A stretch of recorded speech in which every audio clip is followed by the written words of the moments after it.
عزیز حفیظ خان، خواتین و حضرات، اپنے بارے میں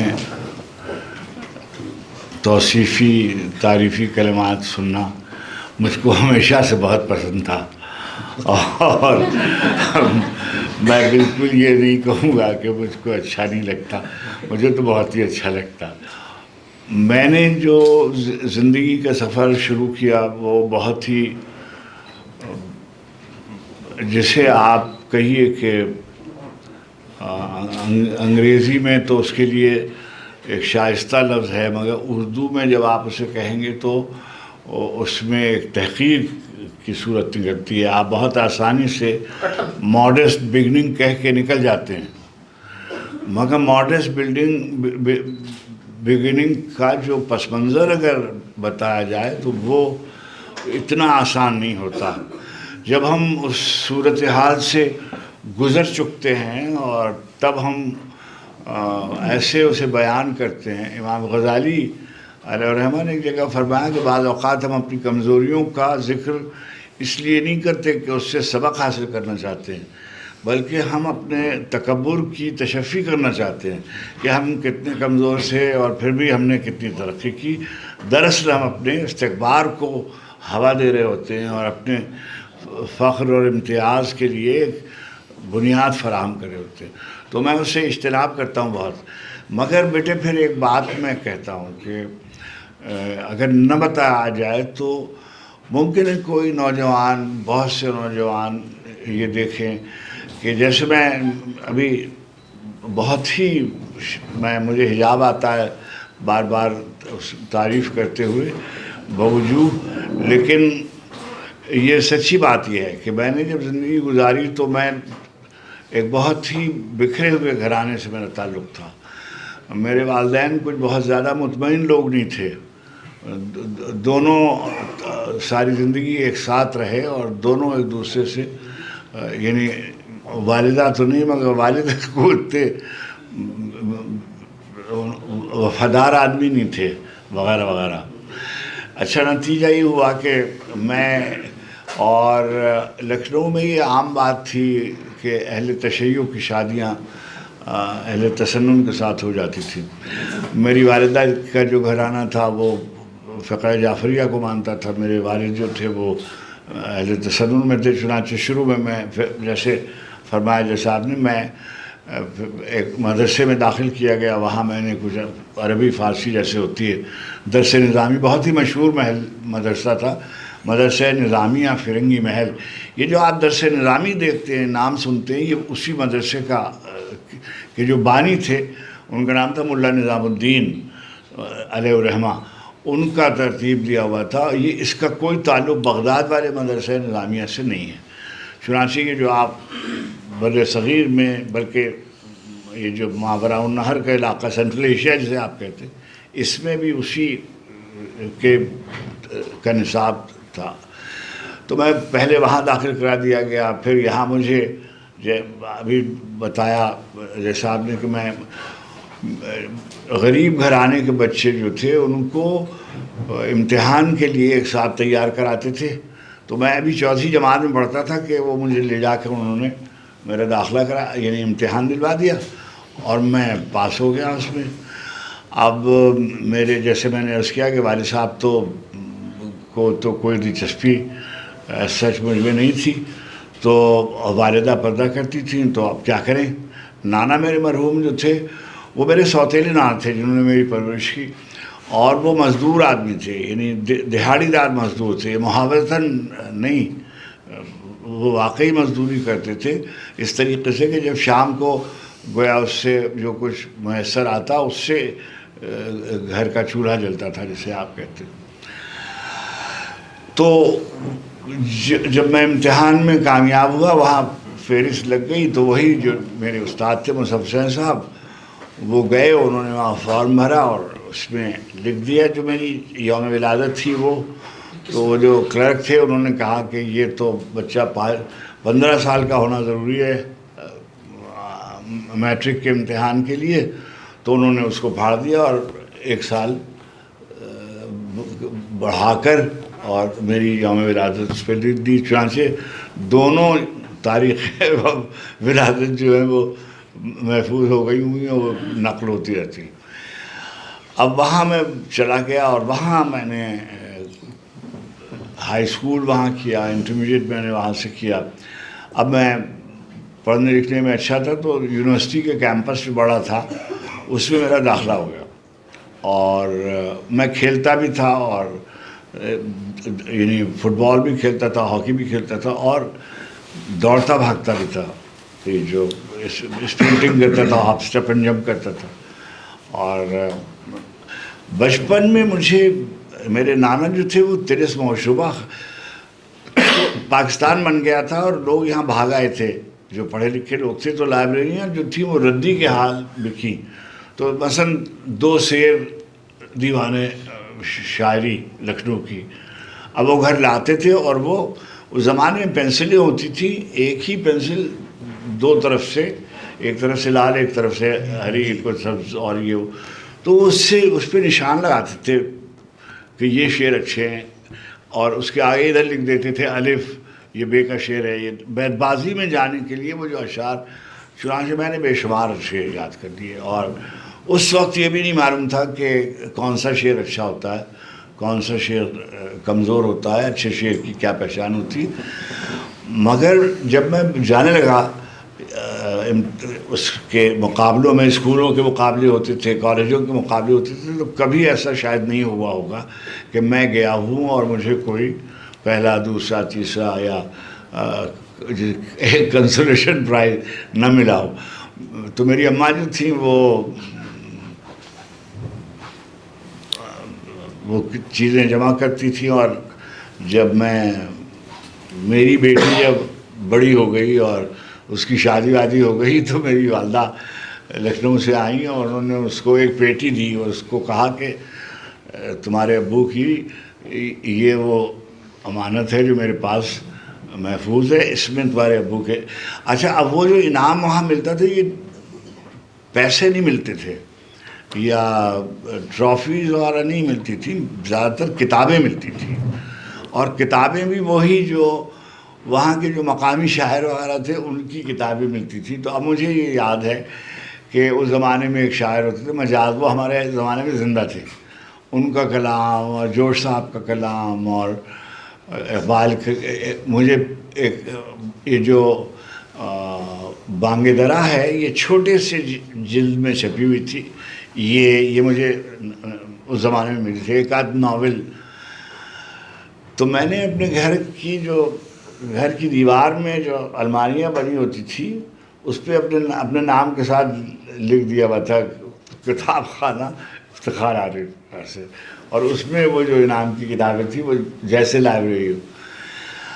اب بیٹے میں یہ کہہ رہا ہوں کہ جیسے قدرت جب آپ کا روڈ میپ بنا رہی ہوتی ہے زندگی کا، تقدیر کے بہت سے معنی ہیں. ایک معنی ہے کھلتے جانا، جب چیزیں کھلتی جاتی ہیں آپ پر، آپ سمجھتے ہیں یہ میری تقدیر ہے، وہ آپ پہ منکشف ہوتا جاتا ہے، اور یہ پہلے سے طے کیا ہوا ہوتا ہے قدرت نے. کبھی میں ایک بار بیٹے آپ سے کہتا ہوں، آپ کیونکہ اس میں جوان بچے بچیاں بیٹھے ہوئے، میں آپ سے کہتا ہوں کہ پروردگار عالم نے کبھی کسی شخص کے دل میں کوئی ایسی خواہش، ایسی تمنا، ایسی آرزو نہیں پوری ہونے دی جس کی تکمیل کی صلاحیت اس میں پہلے سے نہ رکھ دی گئی ہو.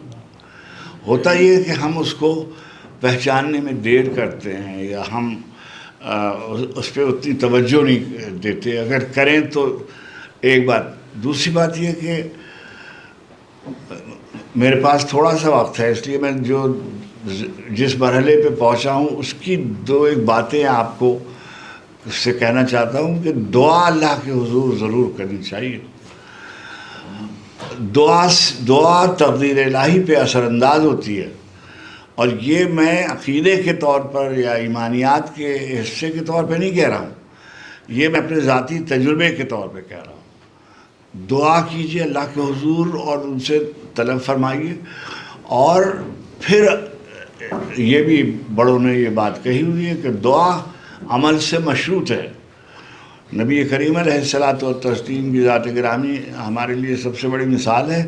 حضور غزوہ بدر میں دعا بھی کر رہے تھے اور سفارائی بھی کر رہے تھے، دونوں کام بیک وقت کر رہے تھے. چنانچہ دعا کیجیے. مگر ایک یہ بات آپ سے کہنا چاہتا تھا، کیونکہ میں آپ کو آپ کے مستقبل کے سلسلے میں ایک جو میں نے سیکھی ہے بات زندگی سے، اس میں ایک بات یہ بھی ہے، ایروگنس آف اچیومنٹ ہو جاتی ہے. بعض اوقات ایسا ہوتا ہے کہ ہم ایک منزل میں کامیاب ہو جاتے ہیں، تو ضروری نہیں ہے کہ جس منزل میں ہم کامیاب ہوئے ہیں اس سے اگلی والی منزل میں بھی ہم کامیاب ہو جائیں. اس والی منزل میں، دوسری منزل میں، اگلی منزل کے تقاضے جداگانہ ہوتے ہیں. تو ہمیں ایروگنس آف اچیومنٹ سے بچنا چاہیے کہ آپ اپنی کامیابی سے تکبر میں مبتلا نہ ہو جائیں، بلکہ آپ یہ دیکھیں کہ جو اگلی پوزیشن ہے اس کے کیا تقاضے ہیں، اس کے کیا مطالبات ہیں. میری زندگی میں اس کو یوں دخل ہے کہ جب میں کسوٹی جب شروع ہوا،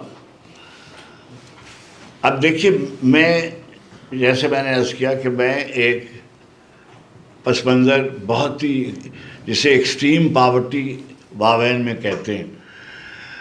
گرمیوں کی چھٹیوں میں بچے جیسے آج کل لندن اور نیو یارک جاتے ہیں، اس زمانے میں لکھنؤ میں رہنے والے بچے نینی تال، مسوری، دارجلنگ وغیرہ جاتے تھے.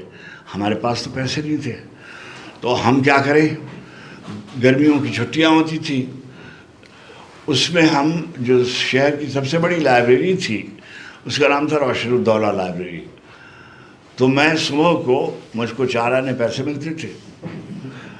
اب وہ پیسے لے کر میں بس میں سفر کر لوں یا میں دوپہر کو اس سے کوئی چیز لے کر لنچ کے طور پہ کھا لوں.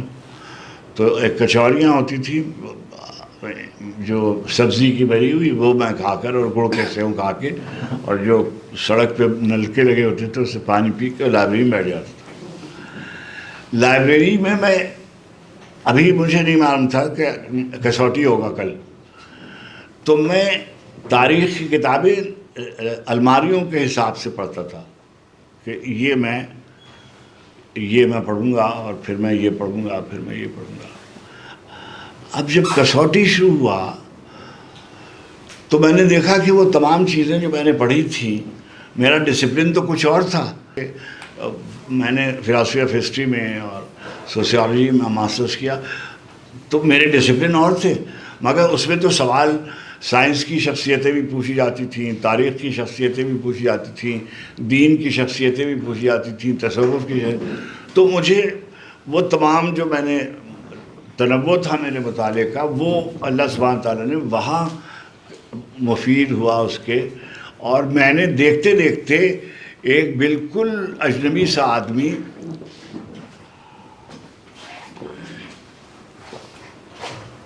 دیکھتے دیکھتے وہاں صورت احوال بدل گئی. اور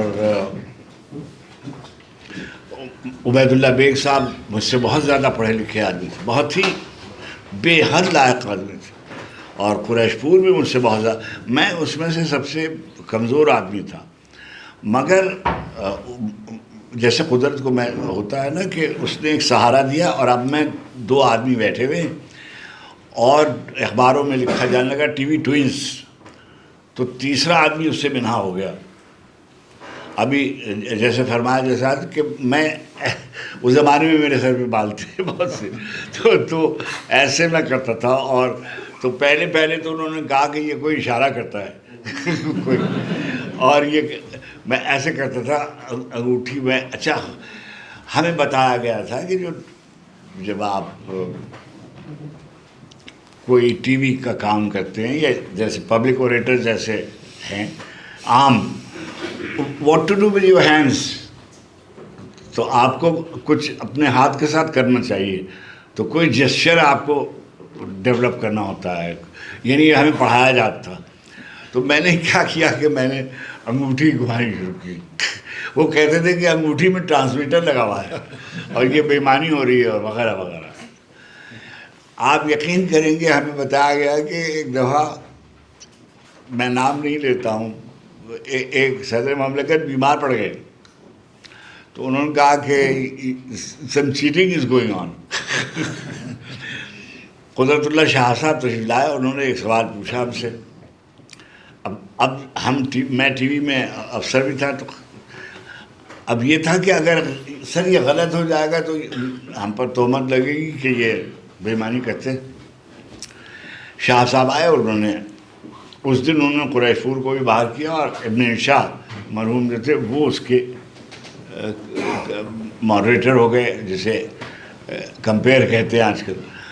انہوں نے کوئی نام لکھا اور دکھایا گیا, لائیو ہوتا تھا پروگرام. میں نے 15 سوال ضائع کر دیے. شروع کے سوال میں کہتا تھا زندہ اور ان کا نہیں, انتقال کو 50 سال زیادہ 100-200 برس کے قریب, ایک شاعر, ایک صوفی, ایک عالم دین, اور انتقال. اب 15 سوال ہو گئے اور کچھ اسٹیبلش نہیں ہوا. somebody who died 200 years ago and buried outside Pakistan. کوئی عبید اللہ بیگ نے مجھ سے کہا کہ افتخار ہی مجھے, اب انہوں نے مجھ سے ٹیک اوور کر لیا, اور کچھ سوال کیے. اب 20 سوال ہو گئے, بتانا ہوتا تھا. اب ہم آپس میں گفتگو کر رہے ہیں تو وہ مجھ سے کہہ رہے ہیں کہ افتخار محمد علی جوہر ہو سکتے ہیں وہ فلسطین میں. میں نے کہا آپ کیسی فضول بات کر رہے ہیں, ان کو تو مرے ہوئے ابھی 100 برس بھی نہیں ہوئے, وہ تو کہہ رہے ہیں 200 برس. اب کہنے لگے کہ اچھا کوئی نام لیتے ہیں پھر, اور انہوں نے ایک نام لے دیا جو بالکل درست تھا.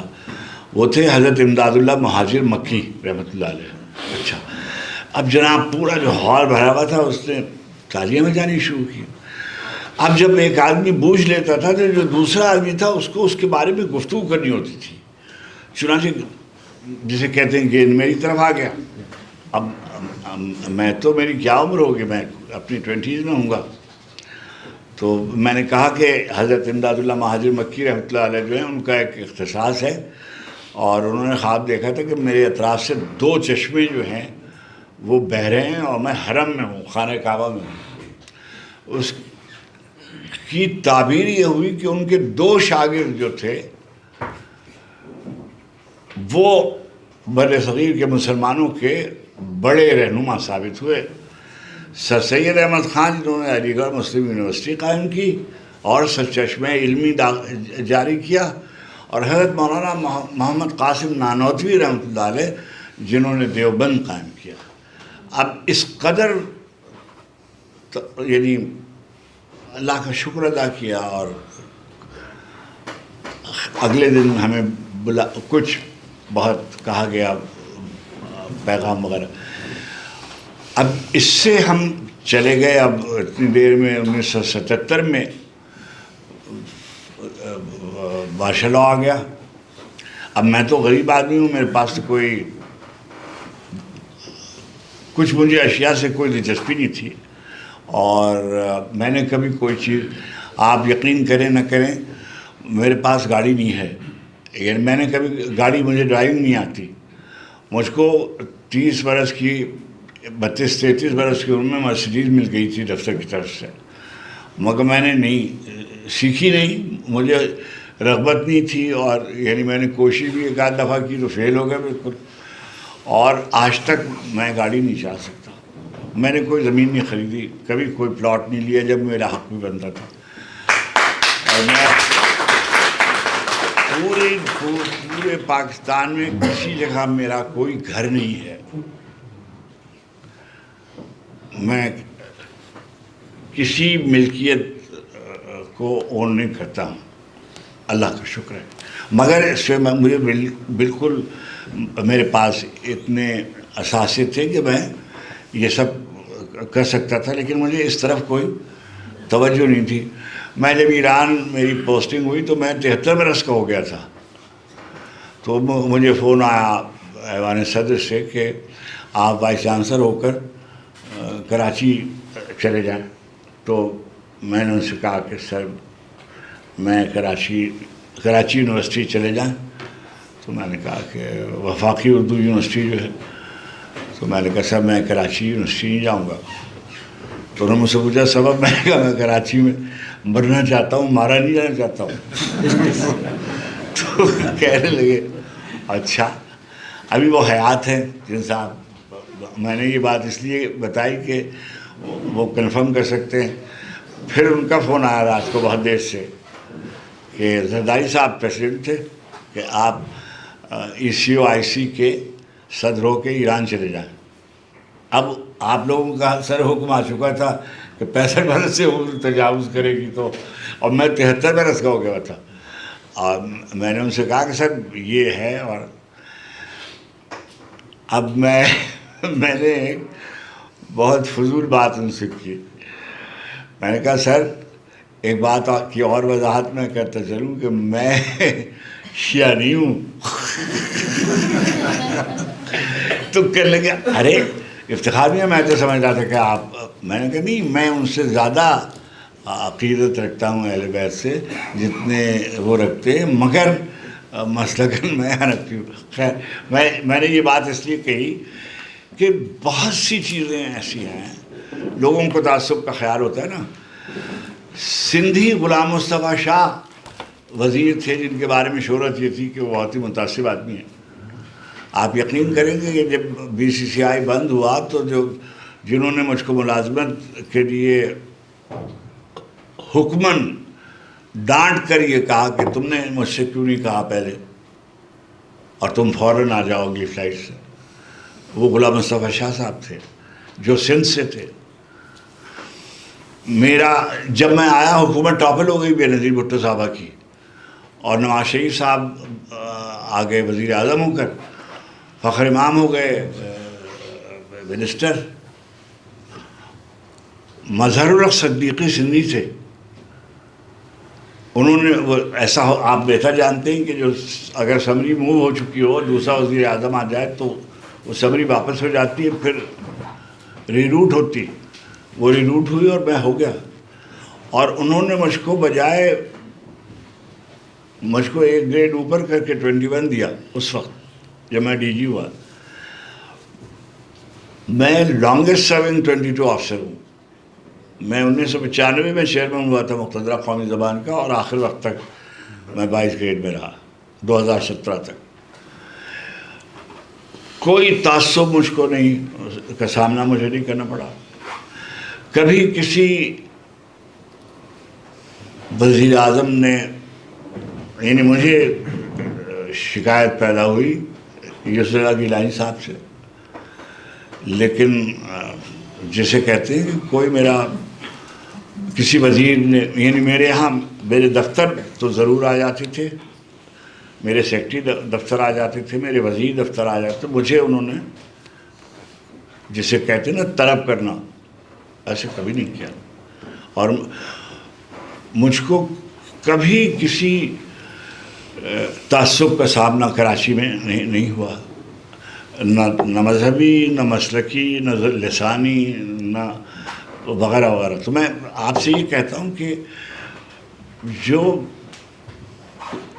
یہ ضرور ہے کہ میری بیلنس شیٹس ہیں، آپ بہتر جانتے ہیں، کوئی اتنے برس کوئی پیرا میرا نہیں بنا ہے، کبھی کوئی کسی قسم کی کوئی، تو اللہ سبحانہ تعالیٰ نے جو آپ کا میپ بنایا ہوا ہے وہ انہوں نے بنایا ہوا ہے، اور پروردگار عالم اگر یہ طے کر لیں کہ وہ آپ کو عزت دیں گے تو دنیا کی کوئی طاقت آپ سے وہ عزت واپس لے نہیں سکتی، اور ساری دنیا چاہے کہ آپ کی عزت ہو، اور اگر انہوں نے طے کیا ہوا ہے کہ نہیں تو ایسے نہیں ہوگا۔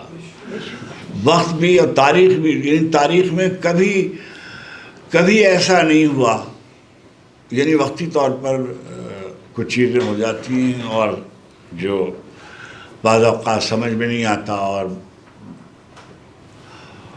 یہ ضرور ہے۔ لیکن میں نے یہ دیکھیے یہ شعر لکھا ہوا ہے، یہ مجھے نہیں معلوم تھا کہ یہ لکھا ہوا ہوگا، یہ میں نے اس وقت لکھا تھا جب ابھی انتہا پسندی جس کو کہہ رہے ہیں، یہ دہشت گردی شروع نہیں ہوئی تھی۔ اس کا جو اگلا شعر تھا، شہر گل کے خس و خاشاک سے خوف آتا ہے، جس کا وارث ہوں اسی خاک سے خوف آتا ہے، رحمت سید لولاک پہ کامل ایمان، امت سید لولاک سے خوف آتا ہے۔ میری گزارش یہ ہے کہ میں نے کبھی بھی جو ہمارے ہاں ترقی پسند جو لوگ کہلاتے ہیں پہلی کیجولیٹی ان کے یہاں ہوتی ہے کہ وہ فوراً جیسے بعض مذہبی حلقے دوسرے کو کافر قرار دے دیتے ہیں، ایسے ہی ترقی پسندوں میں بھی بعض حلقے ہیں جو دوسرے کو کافر قرار دے دیتے ہیں۔ یہ ایک عجیب و غریب مسئلہ ہے نظریاتی طور پر انتہاؤں کی طرف جانے کا۔ اچھا، اسی میں نے لکھا ہوا تھا کبھی افلاک سے نعروں کے جواب آتے تھے، ان دنوں عالم افلاک سے خوف آتا ہے۔ یعنی رحمت سید مسلسل حدیث نقل کی جاتی ہے، قرآن نقل کیا جاتا ہے، حضور کا اسوہ نقل کیا جاتا ہے، لیکن اس میں کوئی شبہ ہی نہیں ہے کہ اللہ کے رسول صلی اللہ علیہ وسلم سے تمام لوگ محبت کرتے ہیں۔ اور واقعی میں بہت دیر باہر زندگی گزاری ہے، میں نے 21 برس میں ہندی سنسکرت ویسے بول سکتا ہوں جیسے وہ بولتے ہیں، شاید ان سے بہتر بول سکتا ہوں۔ میں نے کسی مذہب کے آدمی کو، یعنی سب اپنے اپنے اکابرین سے محبت کرتے ہیں، اپنے اپنے بانیان سے محبت کرتے ہیں، مگر جتنی محبت ہم حضور سے کرتے ہیں یہ ہماری پہچان کے لیے بہت ہی اطمینان بخش صورتحال ہے، اور اس پہ ہمیں فخر کرنا چاہیے۔ تو میرا یہ ہمیشہ سے عقیدہ ہے کہ آپ جائیں گے آگے، کوئی آپ کو روک نہیں سکتا، پروردگار عالم نے آپ کے لیے طے کیا ہوا ہے۔ اور وقتی طور پہ بعض اوقات ایسا ہوتا ہے کہ اے بیٹے کیا ہوا کہ ایک دن میں بیٹھا ہوا ہوں اور اخبار اس پہ آ گیا کہ ٹی وی پر لندن میں کہ BCCI بینک جو ہے وہ لیکویڈیٹ کر دیا گیا، اور اس پہ ساری برانچیں سیل کر دی گئی۔ سویرے ہمارے پاس جو پیسے، وہاں تو گھر میں کوئی پیسے رکھتا نہیں ہے، سارے اکاؤنٹس فریز ہو گئے۔ اب ہم سمجھ رہے تھے کہ اب یہ راستہ تو اب کیا ہوگا۔ اب ہم اتنی بڑی تنخواہ پر تھے، اور گاڑیاں اور گھر، اور تو میں، بچے ابھی پڑھ رہے تھے، بیٹی میری کی شادی ابھی نکاح ہوا تھا اور شادی نہیں ہوئی تھی۔ خوف آیا ذرا، مجھ کو 2 جابز آفر ہوئیں، سر آپ کو بتائیں گے، مجھے ماسکو سے ایک جاب آفر ہوئی، اور برطانیہ سے ایک جاب، BBC سے ایک جاب آفر ہوئی، مگر میں نہیں چاہتا تھا کرنا۔ اور اسی اثناء میں یہاں سے خواجہ شاہد حسین صاحب، اسی شہر کے رہنے والے، آپ ہی کی فریٹرنیٹی میں ہیں، خواجہ احمد حسین جو ہیں، ان کے والد خواجہ منظور کے صاحبزادے، وہ آئے ہوئے تھے لندن۔ انہوں نے مجھ سے کہا کہ کیا تمہارا اب کیا ارادہ ہے؟ میں نے کہا مجھے تو کچھ نہیں معلوم، ابھی تو یہ لیکوڈیٹ ہو گیا ہے سب، اور یہ سب سیل ہو جائے گا وغیرہ۔ الطاف گوہر صاحب وغیرہ جو جتنے ہیں اس میں فلاں یہ سب پاکستان چلے گئے ہیں، میں تو یہیں رہوں گا اور دیکھتے ہیں کیا ہوتا ہے۔ انہوں نے کہا تم کراچی، تم چلو اسلام آباد۔ وہیں سے غلام مصطفیٰ شاہ صاحب کا فون آیا اور میں پاکستان آیا، حکومت ٹاپل ہو گئی۔ اب اگر بیٹے میں نہیں آتا پاکستان بے روزگاری کے وقت، تو میں اتنی دیر 32 برس میں نے اسلام آباد میں گزارے۔ بعض اوقات ہمیں پتہ بھی نہیں ہوتا کہ پروردگار عالم نے ہمارے لیے بہتری کی کون صورت رکھی ہوئی ہے، ہم شکایت کرنے لگ جاتے ہیں۔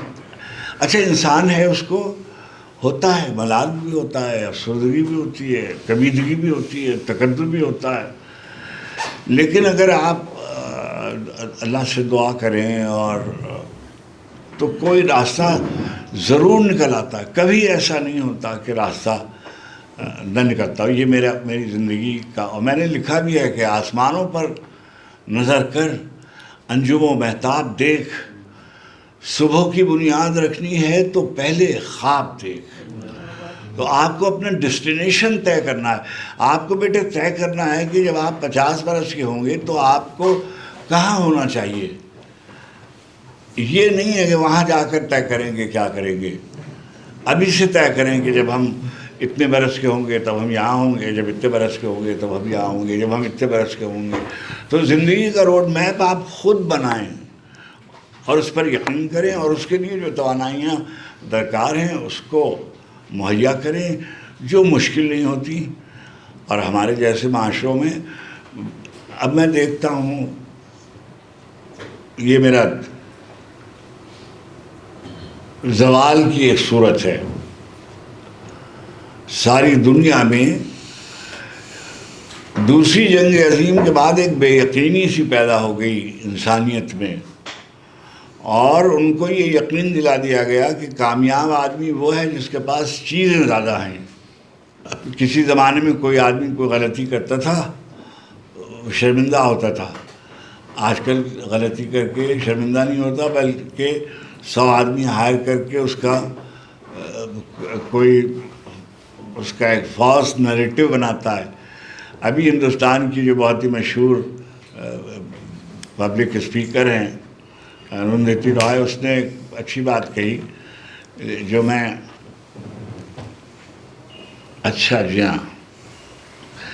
جی ہاں یہ انہوں نے میرے ایک اختصاص کی طرف اشارہ کیا.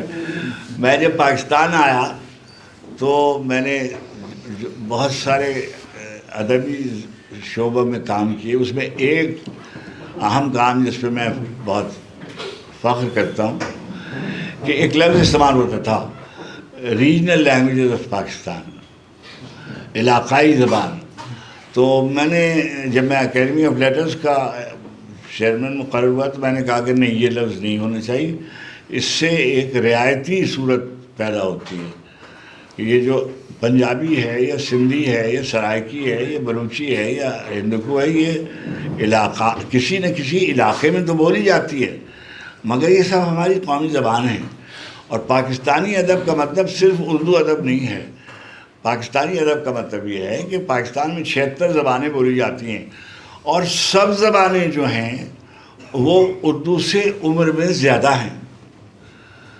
یعنی اردو تو سب سے کم سے زبان ہے، باقی تو جتنی زبانیں ہیں ہمارے ہاں بولی جاتی وہ سب کی سب جو ہیں وہ اردو سے زیادہ عمر ہے، ان کی روایت ہے، ان کی تاریخ ہے، ان کی. اچھا، تو یہ جو لفظ ہے اس کو بدلا جائے. چنانچہ مجھ کو جسے آپ کہتے ہیں نا کہ مقتدر حلقوں سے یہ کہا گیا کہ یہ تم کیا کر رہے ہو، تو میں نے کہا جو میں کر رہا ہوں میں پاکستان کے حق میں کر رہا ہوں. اور جو بھی آدمی اپنی مادری زبان سے، اب بیٹے آپ کو یہ بات معلوم ہونی چاہیے، 2 باتیں معلوم ہونی چاہیے جو نہیں معلوم ہیں یہاں ملک کے لوگوں کو.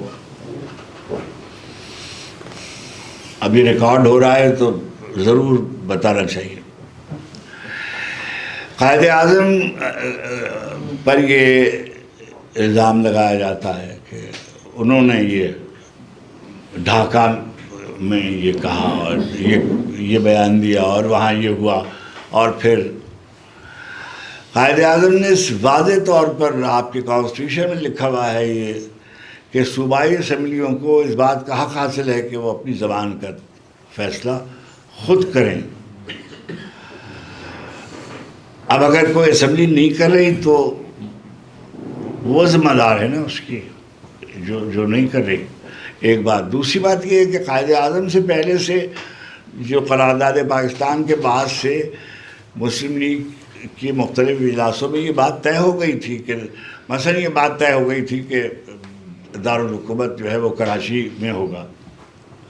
مثلا یہ بات طے ہو گئی تھی کہ قائد اعظم جو ہیں وہ کیونکہ کراچی جا رہے ہیں اور وہ وہاں رہیں گے اور وغیرہ وغیرہ، اور زبان جو ہے وہ اردو میں بولی جائے گی وغیرہ. اچھا، قائد اعظم کو تو اردو نہیں آتی تھی. قائد اعظم جاتے تھے جہاں انگریزی میں گفتگو کرتے تھے، مگر جو عام آدمی تھا وہ سب سمجھ لیتا تھا کہ یہ جو ہے یہ جو بھی کہہ رہے ہیں یہ ہمارے حق میں کہہ رہے ہیں. ان پر اتنا اطمینان تھا، اتنا یقین تھا کہ ان کو یہ اب جیسے اقبال ہیں، اقبال کا کلام 40% اردو میں ہے، 60% فارسی میں ہے اور انگریزی میں ہے، جو بیسک ان کا جو تھیوری کا کام ہے، reconstruction of religious thought in Islam. لیکن آپ جان رہے ہیں کہ اقبال جو ہے وہ ہمارے حق میں کہہ رہے ہیں، امت مسلمہ کے حق میں کہہ رہے ہیں، ملت مسلمہ کے احیاء کے لیے کہہ رہے ہیں، طلوع اسلام کے لیے کہہ رہے ہیں. ملت مسلمہ کی جو بین الاقوامی صورتحال ہے، بیٹے اس وقت 21st سینچری میں 2 آدمی ہیں جو اسلامک انٹلیکٹ کے اسپوکس پرسن سمجھے جاتے ہیں، اقبال اور رومی. جب کسی کو اسلام کے خلاف گفتگو کرنی ہوتی ہے تو وہ اقبال پر گفتگو کرتا ہے. جب لبرل جسے آپ کہیں تھیالوجی کہہ لیں، اس کو لبرل ایٹیٹیوڈز کہہ لیں، لبرل ویلیوز کہہ لیں، کو پروپیگیٹ کرنا ہوتا ہے تو وہ رومی کی طرف چلے جاتے ہیں. حالانکہ جو دونوں ہیں، دونوں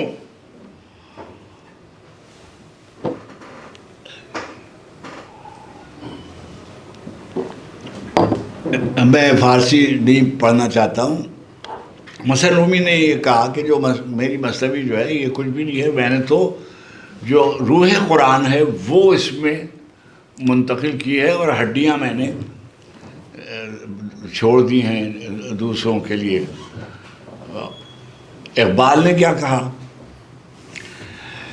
بیٹے فارسی کی شروع کی جو ان کی اسرار خودی اور رموز بے خودی، اس میں ایک جگہ لکھا کہ میں نے کوئی بات پوری زندگی میں ایسی نہیں کہی جو قرآن سے متصادم ہو، اور اگر متصادم ہو، اب انہوں نے اپنے لیے دیکھیے بیٹے، میں طالب علم ہوں ادب کا، دنیا میں کسی شخص نے اتنی بڑی سزا اپنے لیے تجویز نہیں کی.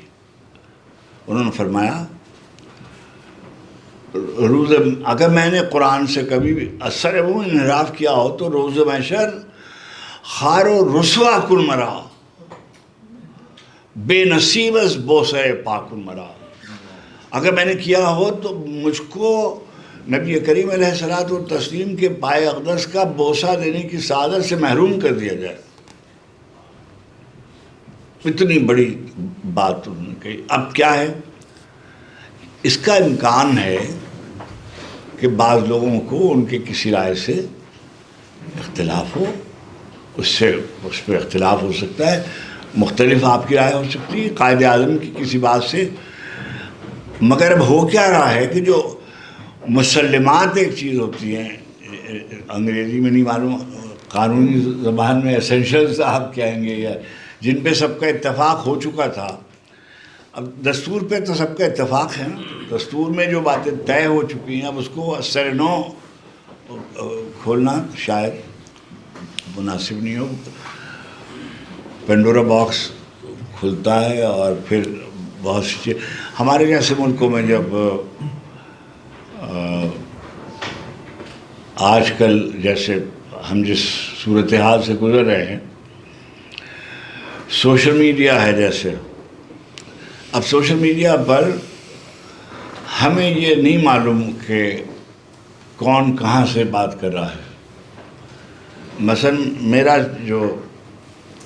مجھے تو کرنا نہیں آتا، میں صرف بچوں کو ٹیلی فون کر سکتا ہوں، اور کوئی تصویر میری آئی ہو تو وہ میں اپنے پوتیوں کو اس پہ ٹیگ کر کے اور بھیج سکتا ہوں. باقی مگر سر فیس بک پر جس طرح کی زبان بعض اکاؤنٹس میں آتی ہے، دین کے بارے میں، مذہب کے بارے میں، پاکستان کے بارے میں، اقبال کے بارے میں، قائد کے بارے میں، اسلامی تاریخ کے بارے میں، ایک دوسرے فرقوں کے بارے میں، یعنی ایسی باتیں جو سبھی ہوتا تھا، سبھی قصہ ہوتا تھا. میں اس کی تفصیل میں نہیں جانا چاہتا، میں صرف یہ کہہ رہا ہوں کہ یہ سب ایک ساتھ رہ رہے تھے، سب زندگی گزار رہے تھے. ابھی لکھا جا چکا ہے، سندیں دی جا چکی ہیں کہ برٹش آکوپیشن کے زمانے میں یہ پالیسی بن گئی تھی کہ ہندوؤں سے ہمیں کوئی خطرہ نہیں ہے. یہ جو 1857 میں اپرائزنگ ہوئی ہے جس کو وہ ہم ناکام جنگ آزادی کہتے ہیں، وہ اس کو غدر کہتے ہیں، میوٹنی کہتے ہیں. تو ان سے بچنا چاہیے، اور ان سے بچنے کا سب سے بہتر طریقہ یہ ہے کہ ان کو فرقوں میں تقسیم کر دیا جائے. چنانچہ جیسے ہی برطانوی حکومت نافذ ہوئی، اب میں نام فرقوں کے نہیں لیتا، تو یہ سب بزرگ اسی زمانے میں، ہاں یہ میں کر لوں گا، اسی زمانے میں یہ جو آپ دیکھتے ہیں کہ اہل تشیع کا مذہب صحابہ کا جھگڑا شروع ہوا، تبرہ ایجیٹیشن کا جھگڑا شروع ہوا، بریلویوں کا قصہ شروع ہوا، وہابیوں کا قصہ شروع ہوا، دیوبندیوں کا قصہ شروع ہوا، یہ سب اسی زمانے میں شروع ہوئے. اور اتنے ہو گئے کہ اب ایسے معلوم ہوتا ہے جیسے دوسرا مذہب ہے ہی. اور ایسے فرقے ایسے یعنی اس نے رفع یدین کر لیا، اس نے رفع یدین نہیں کیا، اس نے سلام زور سے پڑھا، اس نے آمین کہی، اور 100 طرح کی باتیں جس کا کوئی. تو یہ اختلافی صورتیں سے باہر چاہیے. ابھی آپ دیکھ رہے ہیں، میں نے کل کہیں کسی جگہ کہا ہے کہ جو لائسنس ٹو کل، ایک فلم بنی تھی نا لائسنس ٹو کل، تو وہ اس نے جو Palestinian envoy to United nations ہے، اس نے سوشل سیکورٹی، اس میں سیکورٹی کاؤنسل میں بیان دیتے ہوئے کہا ہے کہ دنیا جو ہے اس نے ان کو دے دیا ہوا ہے لائسنس ٹو کل. میں نے کہا یہ کہ دنیا میں دوسری جنگ عظیم اور پہلی جنگ عظیم میں ملا کر اتنے بچے نہیں ہلاک ہوئے تھے جتنے شہید غزہ میں کر دیے گئے. اچھا ابھی دیکھیے، میں تو کوئی سیاست سے زیادہ واقف نہیں ہوں، مگر میں ایک بات آپ سے پوچھتا ہوں. سیریا میں کچھ بھی ہو رہا تھا، مگر اسرائیل کو سیریا پہ حملہ کرنے کی اجازت کیسے ملی؟ یعنی جولانی جانے اور بشار الاسد جانے، جو بھی ہو رہا تھا وہ نامناسب تھا، مگر اسرائیل اور امریکہ کو کیا ہے کہ وہ اس کا انفراسٹرکچر تباہ کر رہے ہیں، کہ اس کے ہوائی اڈے، اس کے جہاز، اس کے فوجی تنصیبات کو نشانہ بنا رہے ہیں. جہاں جی چاہتا ہے، جو جی چاہتا ہے، یعنی ایک طاقت جو ہے وہ کھل کھیل رہی ہے اور کوئی ہاتھ روکنے والا نہیں ہے. اور جو پہلے تو کہا جاتا تھا کہ بھائی ناٹو اور سیٹو یہ جو لوگ ہیں، who listens to them؟ کہ جرمنی اور فرانس اور انگلینڈ کو کون سن رہا ہے؟ nobody bothers about them. جو اس کا جی چاہتا ہے وہ کرتا ہے، اور پھر دوسرے دن وہ جو اس کے ہمنوا ہے وہ بالکل مصرع اٹھا لیتے ہیں اور وہ اس کی توجیہات کرتے ہیں. Very unfortunate. بہت ہی کوئی. میری والدہ کے جو پیر و مرشد تھے قرۃ العین حیدر نے یہ لکھا ہوا ہے. میری اماں پہ انہوں نے ایک چیپٹر کار جہاں دراز ہے میں قائم کیا، تو اس میں لکھا ہوا ان کے یہ جو ہے اس کا نام ان کے پیر و مرشد جو ہیں ان کے نام پر رکھا گیا. وہ میرے ہمور تھے، سلطان محمد عارف علیہ الرحمہ ان کا نام تھا، اور بھیا سب ان کو کہتے تھے. اور عینی کے ناول جو ہے گردش رنگ چمن، اس کے وہ ہیرو ہیں. اگر آپ اس کو پڑھیں، تصوف پر سارا کام ان کا نام تھا. امی نے میرے جب میں نے تخلص رکھنا چاہا ہوگا تو انہوں نے کہا ہوگا کہ یہ رکھ لو. اچھا، میرے والد چاہتے تھے کہ میرے والد مجھ کو معلوم نہیں ہے، لیکن جب ان کو کوئی مشکل درپیش ہوتی تھی تو وہ چلے جاتے سرہند شریف، یعنی حضرت مجدد الثانی علیہ الرحمہ کے مزار پر. تو ہم پریشان ہو جاتے کہ میاں جان، میں میاں جان کہتا اپنے والد کو کہ میاں جان جب سرہند گئے ہوئے ہوں تو سمجھ لیں کسی پریشانی میں مبتلا ہے۔ تو وہ تصوف کے حوالے سے شمس کا تو بہت ذکر ہوتا ہے نا، شمس حضرت شمس تبریز۔ میں شمس تبریز رحمۃ اللہ علیہ کے مزار پہ گیا، جب میں ایران میں تھا تو مجھے میسج آیا کہ شمس کا مزار رینوویٹ ہو رہا ہے اور اس کی آپ بھی چلے اس کے لیے۔ تو میں بھی ان کے ساتھ گیا، وہاں میں نے کچھ لکھا بھی، میں آپ کو سناؤں گا۔ میں نے زندگی میں کبھی اس طرح سے فوری طور پر جیسے ہوتا ہے، میں بہت دفعہ عمرے پہ گیا ہوں اور میں نے چاہا کہ میں وہاں لکھوں تو مجھ سے نہیں لکھا گیا۔ ایک دفعہ میں نے ایک مصرع لکھا اور ایک دفعہ میں نے ایک شعر لکھا مدینے میں آتے ہوئے، اور ادھر میں نے ادھر نجف کربلا میں بہت دفعہ گیا ہوں، کچھ میں نے لکھا۔ قم میں ایک دفعہ میں نے ایک سلام لکھا، اور جناب فاطمہ سلام اللہ علیہ کا یوم ولادت تھا، اس پر انہوں نے مجھے بلایا تو میں نے کہا کہ میں نہیں آتا ہوں ایسی تقریبات، مجھے خوف آیا، یعنی ایسا خیال آیا کہ ایسی بات۔ میں نے پھر لکھے 3-4 شعر وہ میں نے۔ جب فیض صاحب لکھ رہے تھے تو اس زمانے میں سفارائی ہو چکی تھی اور طاقتیں ایک دوسرے کے خلاف کہہ لیجئے، مخالف کہہ لیجئے، سفارہ تھی، سوویت یونین تھا اور امریکن امپیریلزم تھا، یہ دونوں قوتیں تھیں، ادھر برطانوی حکومت تھی۔ اچھا میرے زمانے میں یہ سب کنفیوژن ہو گیا ہے بہت۔ ہمارے ہاں جو نظریاتی لوگ تھے، مثلا فیض صاحب نے نعت لکھی ہے، فیض صاحب نے مرثیہ لکھا ہے، تو جیسے ہی کوئی آدمی سوشلزم کی بات کرتا ہے، مثلا ہم کہہ دیتے ہیں کہ یہ مسلمان نہیں ہے، ایسا نہیں ہے۔ سوشلزم کو سب سے زیادہ نقصان مارکسی انتہا پسندوں نے پہنچایا، اور ان کی وجہ سے ہندوستان میں بھی مارکسزم کمزور پڑ گیا۔ ابھی آپ دیکھیے اس دفعہ جو الیکشن ہوئے ہندوستان میں، ایک سیٹ جیوتی واسو کو نہیں ملی۔ کمیونسٹ پارٹی میں نمودری پد اور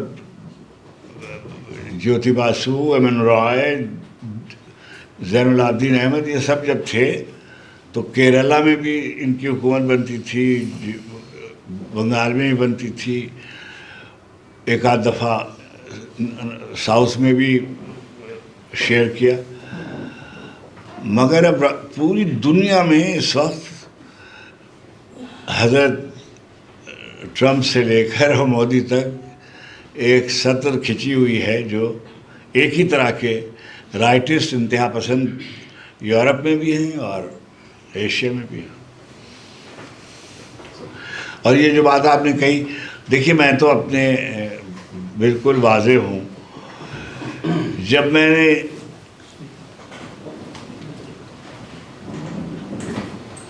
شاعر، میں اس لیے کہہ رہا ہوں کہ اگر آپ میری شاعری کا مطالعہ فرمائیں تو آپ دیکھیں گے کہ میں نے ہر زمانے میں بس میں نے ضیاء الحق صاحب کے خلاف بہت لکھا، اور بالکل واضح لفظ استعمال کر کے انہوں نے، اور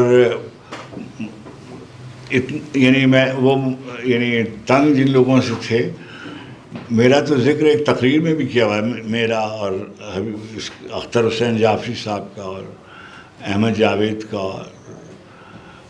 میں لندن میں تھا تو انہوں نے اپنی ایک اکیڈمی کے اناگرل فنکشن میں ضیاء الحق نے تقریر کرتے ہوئے کہا کہ لندن کے ایئر کنڈیشن ہالوں میں بیٹھ کر ان کو شہادت کی خوشبو پریشان کرتی ہے، اور وہ لکھتے ہیں، اور وہ میرا ایک شعر انہوں نے نقل کیا۔ میری ایک نظم ہے، وہ فرات کے ساحل پر ہوں یا کسی اور کنارے پر، سارے لشکر ایک طرح کے ہوتے ہیں۔ اچھا اب میں نے ایک فیض صاحب نے آپ نے ذکر کیا، فیض صاحب نے اس کی طرف اشارہ کیا ہے کہ افتخار عارف اقبال کے بعد وہ پہلے شاعر ہیں جنہوں نے کربلا کے واقعے کو علامت کے طور پر اردو میں، خیر بہت سے لوگوں نے کیا، مگر مجھ سے فیض صاحب کی وجہ سے وہ جسے کہتے ہیں چپک گیا، اور گوپی چند نارنگ نے اس پہ بہت لمبا مضمون باندھ دیا، کربلا کا شعری استعارہ اور افتخارات۔ اچھا اب کیا ہے کہ میں نے جب پہلی غزلیں جو میری ہیں بدنام زمانہ والی، اور تو اسی میں لکھا ہوا ہے، اور جب میں نے شروع کیا تھا شعر کہنا تو سب نوجوان جو ہوتے ہیں وہ جب مجھ سے پوچھتے ہیں کبھی کبھی کہ آپ، اچھا سب لوگ اس کا جواب دیتے ہیں بہت شرماتے ہوئے، بھائی مجھے تو عشق کرنے کا موقع نہیں ملا اس لیے کہ جو زمانہ عشق کرنے کا تھا وہ وہی دنیا میں وہی وقت جو ہے 18 برس سے 25 برس کا، جس میں آپ کی پوری زندگی کی بنیاد گزاری ہوتی ہے۔ 18 سے 25 برس کی عمر میں طے ہو جاتا ہے کہ آپ کا پیا پاچا ہونا ہے کہ نہیں ہونا ہے، آپ کا ہوگا کیا، یہ آپ اسی زمانے میں طے کر لیتے ہیں۔ اگر آپ رہ گئے اپنے راستے پر تب تو آپ کچھ کر لیتے ہیں، اور اگر اس زمانے میں آپ نے، یعنی اکثر و بیشتر ایسے ہوتا ہے، لیکن اگر آپ بھٹک گئے تو پھر آپ گو بانکرس، کوئی نہیں ہوتا۔ تو میں نے تو بالکل یہ میں نے جیسے اس کے آپ سے میں نے جو تصادم تھا، ابھی دیکھیے بیٹے آپ نے جو لائن کھینچی ہے اس کا میں کہتا ہوں، ہمارے ہاں پروگریسو کون ہے؟ ہمارے یہاں پروگریسو وہ ہے جو یہ کہتا ہے کہ بچیوں کو کام کرنا چاہیے۔ ہمارا پروگریسو سوویت یونین کے پروگریسو سے مختلف ہے۔ ہمارا پروگریسو وہ ہے جو یہ کہتا ہے کہ بچیوں کو یونیورسٹی جانا چاہیے۔ ہمارا پروگریسو ہے جو یہ کہتا ہے کہ مولوی صاحب آپ زیادہ تنگ نہ کریں، زندگی گزارنے دیں، زندگی کو آسان بنانے دیں۔ اسلام اس لیے آیا تھا کہ خلق خدا بہتر زندگی گزار سکے، ہے نا؟ اس بات کو سمجھنا چاہیے کہ چنانچہ یہی ہمارا نظریہ ہے، اور یہی تو ہمارا جو لیفٹ ہے اس کو یہ بات سمجھنی چاہیے۔ اچھا خود جو ہمارے لیفٹسٹ تھے، ہمارے استاد تھے احتشام حسین، پروفیسر احتشام حسین، اور سجاد ظہیر، اور سزا جعفری، اور شارف دولوی، یہ تو سب جو تھے وہ ماتم بھی کر رہے تھے اور مجلسیں بھی پڑھوا رہے تھے، ہم سے کہہ رہے تھے پڑھنا نہیں تو انہوں نے اس قدر زور دیا کہ پہلا جیسے ہی آپ لبرل ہونے کے لیے انہوں نے لبرٹیز لیں آپ سے، یعنی ممنوعات کو جائز قرار دینے کے لیے، یعنی میں تفصیل میں نہیں جانا چاہتا کہ ہماری بہت سی شخصیتیں، لیکن میں نے تو سچی بات یہ ہے کہ مثلاً جب میں نے نعت شروع کی لکھنا تو میں نے مشاعرے میں پڑھنی شروع کی۔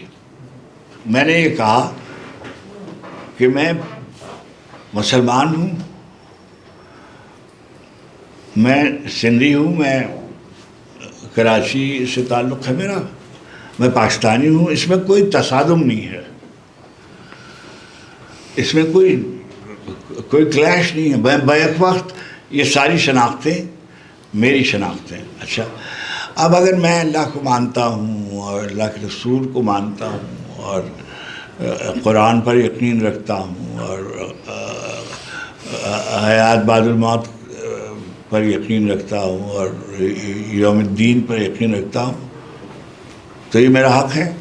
کسی اور کا حق ہے کہ وہ اس کو نہ مانے، اس کے لیے اپنے لیے کوئی اور وضع کر لے، زندگی اس کو بھی حق ہے حاصل اور اس کو کرنا چاہیے۔ تو میں نے جب میں ایک بیٹی کا باپ ہوں، تو میں نے اپنی بیٹی کے لیے شعر لکھے. میں ایک ملک کا شہری ہوں, میں نے اپنے ملک کے لیے شعر لکھے. میں نے اپنے ملک کے دشمنوں کے لیے شعر لکھے, کے خلاف شعر لکھے. شاید اس زمانے میں سب سے زیادہ جو غزل پڑھی جاتی ہے وہ چاہے کسی اور کے لیے لکھی گئی ہو, مگر میرے کھاتے میں جاتی ہے. بکھر جائیں گے ہم کیا جب تماشا ختم ہوگا. اب تماشا لگایا ہوا ہے تو اتنی دیر سے تو وہ ختم ہی ہونے کو نہیں آ رہا ہے اور چلا جا رہا ہے.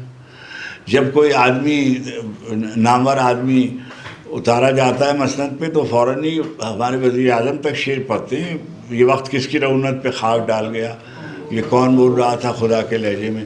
اچھا, سب خدا کے لہجے میں گفتگو کر رہے ہوتے ہیں, یہ ہے نہیں, یہ جو ہے یہ کچھ مطلب میرے کہنے. ہمارے ایک لیڈر کے پیچھے یہ شعر لکھا ہوا ہے, مٹی کی محبت میں ہم آشفتہ سروں نے وہ قرض اتارے ہیں کہ واجب ہی نہیں تھے. اچھا, شعر تو لکھا جاتا ہے اور اس کی اچھائی یا اس کی بڑائی اس میں ہوتی ہے کہ وہ کتنے زمانوں کو عبور کرتا ہے, کتنی زمینوں کو عبور کرتا ہے.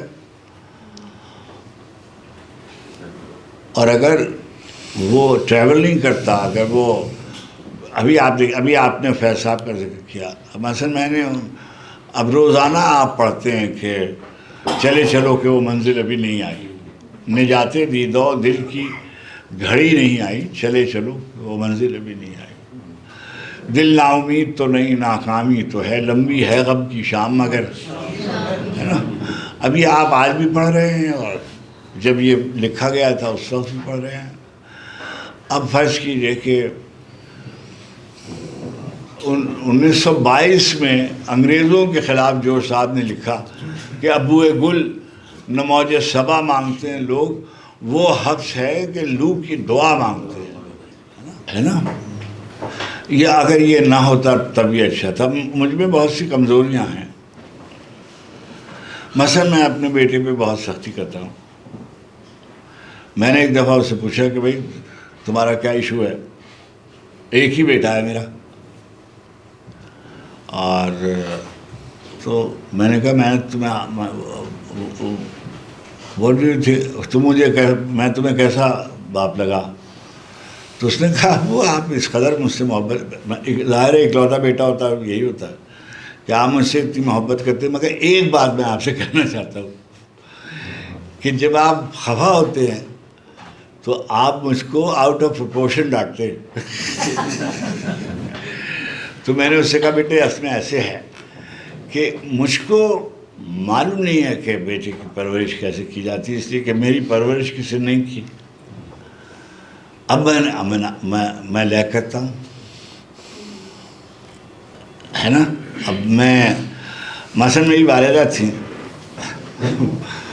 وہ مرحومہ میرے لیے بہت دعا کرتی تھی. ظاہر ہے اکلوتا بیٹا تھا ان کا, تو کوئی سبھی اپنے بچوں سے محبت تو مگر مجھے خیال یہ تھا کہ مگر وہ اپنے شوہر کو یعنی میرے والد کو چھوڑ کر یہاں نہیں آئی پاکستان,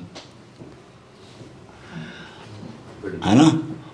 انہوں نے اسی شہر میں انہی کے گھر میں اپنی ساری زندگی گزاری. اچھا, اب یہ لیک کرتے تھے نا ہم کہ ہماری اماں جو ہے وہ ہم سے زیادہ میرے جان کہ وہ اب ان کا بڑھاپا ہے اور اچھا اب کیا ہوتا ہے, آپ خیال کرتے ہیں کہ یار اتنی سی اس دن روٹی نہیں ملی تھی, رات کی بچی ہوئی روٹی سویرے چائے میں ڈبو کے کھا کے یونیورسٹی چلے جاتے تھے. ٹھیک ہے جی. اب یاد تو آتا ہے جس دن جب ہماری یونیورسٹی کا پہلا کانوکیشن ہوا تو ہم نے پہلی دفعہ سوٹ پہنا, تو ہمارے گھر میں تو کوئی سوٹ کی, نانا ہمارے بازار گئے اور وہ کوئی گرم کپڑا لے آئے, سوٹ کا ایک کپڑا لے آئے اور محلے کے کسی درزی کو دے دیا, اس نے تھیلا سی کے دے دیا جسے وہ سوٹ کہتا تھا. اچھا, اب کیا ہے کہ وہ سوٹ پہنا, گرمی کا زمانہ, مارچ کنوکیشن میں. اب سر ہمیں یہ نہیں معلوم کہ ٹائی کیسے باندھتے ہیں, اور محلے میں ڈھونڈ رہے ہیں آدمی کو کہ ٹائی باندھ دے. ہے نا. تو پہلی دفعہ سوٹ وہ پہنا جو کانوکیشن میں پہنا تھا, ہے نا. یعنی کیا عمر 21 برس جب میں نے پہنا. جب میں جب یہ انٹرویوز وغیرہ کے لیے جاتا تھا تو میرے پاس صرف پاجامہ, بڑا سا پاجامہ اور کرتا ہوتا تھا, اور بنڈی میں اس پہ پہن لیتا تھا. تو اب یہ سب چیز اب میرے اب بہت اللہ نے سہولت پیدا کی. یہاں سے وہاں تک وارڈروب بھری رہتی ہے, کچھ خیال نہیں ہوتا, جو نکال کے دے دیا جاتا ہے وہ پہن کے آ جاتے.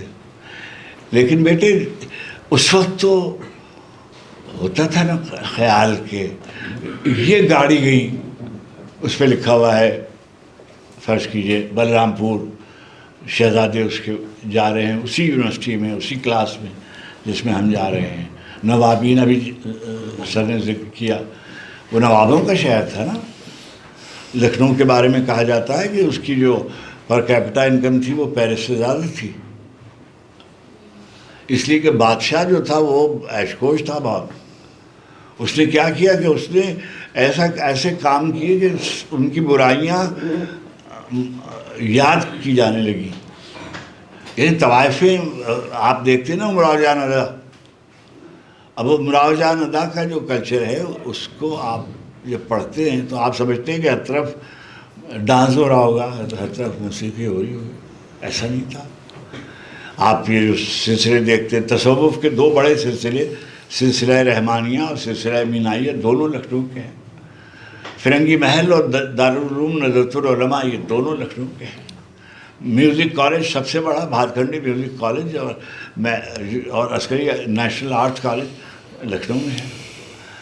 تو بیک وقت بہت سی, اور لکھنؤ کو قیام پاکستان کے بعد سمپورنانند اور پرشوتم داس ٹنڈن اور ولبھ پنت نے پاکستان بنانے کی میں شمولیت کی سزا دی, اور اردو کو اور مسلمانوں کو اس کا خمیازہ وہاں کے بھگتنا پڑا, جو آج تک وہ بھگت رہے ہیں. وہ کہتے ہیں کہ تم نے پاکستان بنانے, اردو کی نفاذ کے لیے پاکستان بنایا, تب جاؤ اردو بولو ادھر.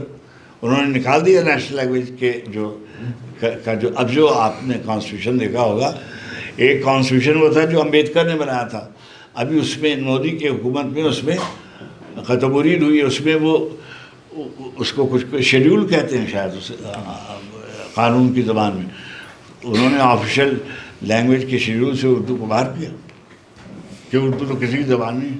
چلو میں نام نہیں لیتا ہوں. ایک نئے سال کی پارٹی تھی, اس میں گیا ہوا تھا, تو وہاں سب لوگ اپنے اپنے خداؤں کے ساتھ آئے ہوئے تھے.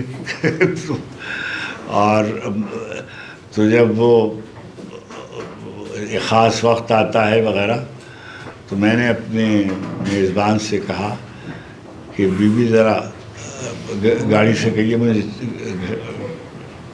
میں جاؤں گا. تو انہوں نے کہا ابھی تو کھانا وغیرہ ہے, ابھی میں نے کہا نہیں بس میں جاؤں گا. اور میں سمجھیے اس گھر سے اپنے گھر تک گیا اور میں نے یہ نظم لکھی. اچھا اب کیا ہوا کہ اسی زمانے میں ختم ہو گئی وہ بات. جب میں نے استعفیٰ دیا تو مجھ کو اسلام آباد بلا لیا گیا, اور پاور دیٹ بی جسے کہتے ہیں کہ آپ نے ہمارے خلاف استعفیٰ دیا. میں نے کہا کہ نہیں, میں تو بس کام نہیں کرنا چاہتا ہوں. تو وہ میرے دوست تھے, یعنی بڑے آدمی تھے,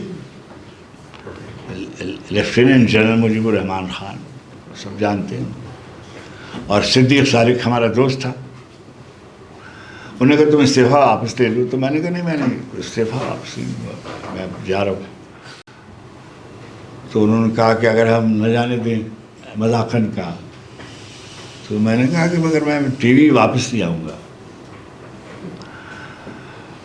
انہوں نے کہا کہ ایسا تو پھر ٹی وی پہ آپ کہو کہ آپ اپنی مرضی سے جا رہے ہو. کہاں کہہ رہی نہیں, ہمارا کیا ہے. کوئی حمایت علی شاعر جو تھے وہ میزبان تھے اور میں نے یہ نظم پڑھی وہاں 12واں کھلاڑی، اور میں نے ایک بہت ہی بیہودہ بات کی وہاں کہ میں چاہتا ہوں میرے پاس بہت سارے پیسے ہوں اور بڑی میری شہرت ہو، جیسے میں شعر کہتا ہوں ایسا کوئی نہ کہے، وغیرہ وغیرہ۔ اچھا اب کیا ہوتا ہے کہ وہ آپ کی شناخت ہو جاتی ہے، اس میں غلطی بھی ہے، یہ جو نظم ہے اس میں ایک عروضی غلطی ہے، اس میں بیٹے میں نے لکھا ہوا ہے افتخار عارف، تو افتخار عارف جائز نہیں ہے لکھنا، الف اور عین کا اتصال جائز نہیں ہے۔ تو جب میری کتاب چھپنے لگی تو شاہ رخاقی میرے استاد تھے، میں نے ان کو کہا کہ یہ نکال دے، میں نے کہا یہ میں نہیں نکالوں گا، یہ میں نے ایسے ہی لکھی تھی، میں ایسے چنانچہ وہ اس طرح سے۔ مگر ایک بڑی شخصیت جو اس زمانے میں جیل میں تھی وہ یہ کہا کرتی یہ میرے بارے میں ہے۔ اچھا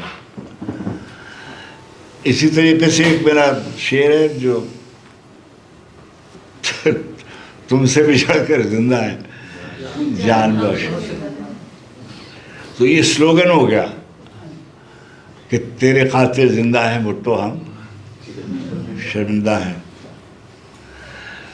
پھر اس کو بھی کسی نے امینڈ کر کے کہا کہ آپ ابھی تک زندہ ہیں۔ تو یہ سب ہوتا رہتا ہے مگر کوئی، لیکن یہ سچی بات یہ ہے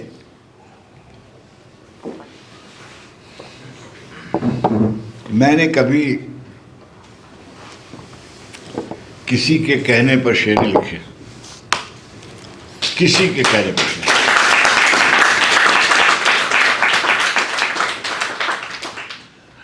فیض صاحب شام کے وقت شعر لکھتے تھے، منیر اور فراز یہ دونوں، ان کے لیے کوئی وقت مقرر نہیں تھا شعر لکھنے کا۔ میں بیٹھ کر شعر نہیں لکھ سکتا، مجھے آئی ہیو ٹو موو۔ تو میں جب سفر میں ہوتا ہوں یا پیدل پھر رہا ہوتا ہوں تو اس وقت میں جو اس کی رائمنگ اسکیم ہے نا وہ میری رفتار سے طے ہوتی ہے کہ اس کا کیا ہوگا۔ اچھا کوئی خیال ہوتا ہے جو آتا ہے اور بس میں اس کے تابع ہو جاتا ہوں اور لکھتا ہوں، پورا نظم پوری ایک دفعہ میں لکھتا ہوں، غزل مختلف اوقات میں لکھتا ہوں۔ اور اقبال تو بہت ہی بڑے شاعر ہیں، ہم نے ان کی قدر نہیں کی جیسے کرنی چاہیے تھی۔ انہوں نے اپنے استاد کو لکھا کہ اس نے پوچھا کہ قرآن حکیم کے بارے میں تمہارا کیا خیال ہے کہ یہ نازل ہوا تھا؟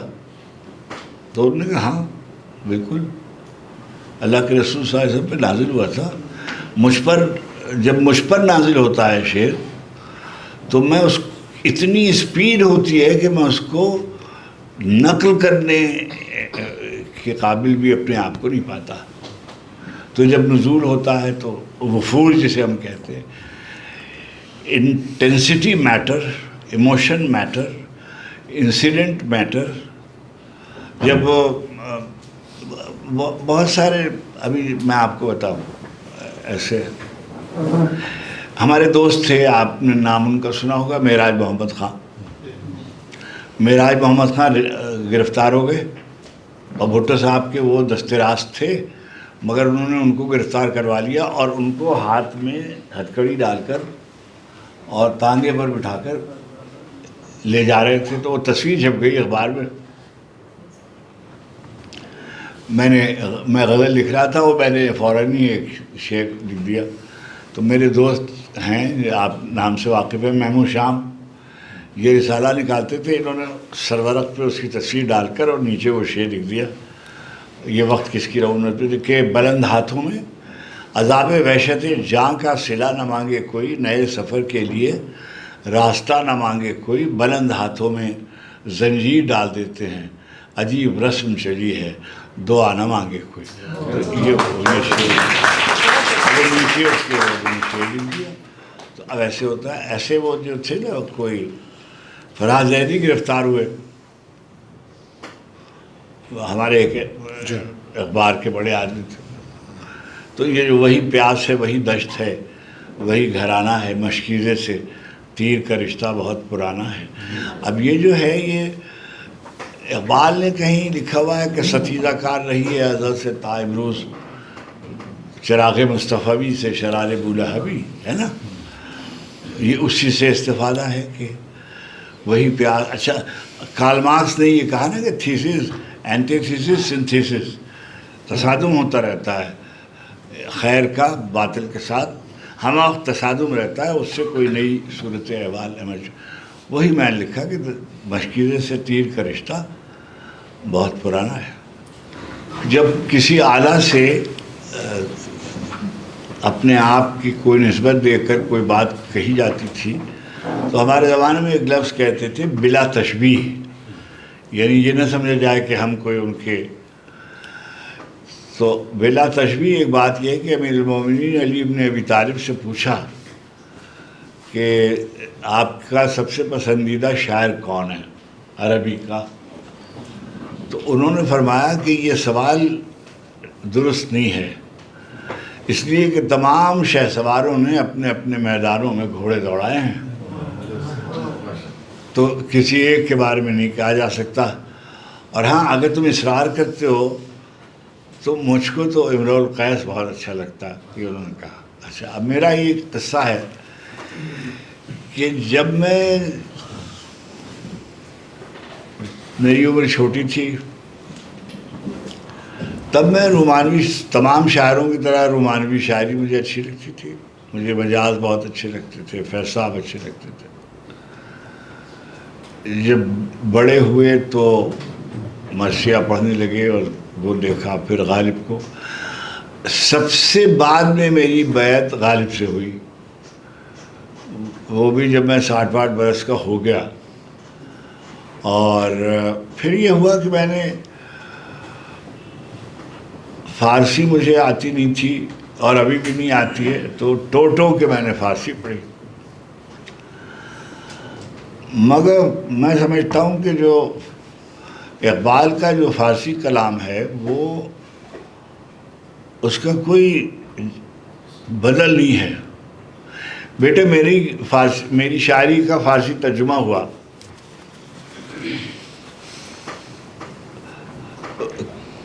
پنجرے در باغ گمشدہ، یعنی ایک کھڑکی جو گمشدہ باغ میں کھلتی ہے، یہ اس کا کتاب کا نام ہے.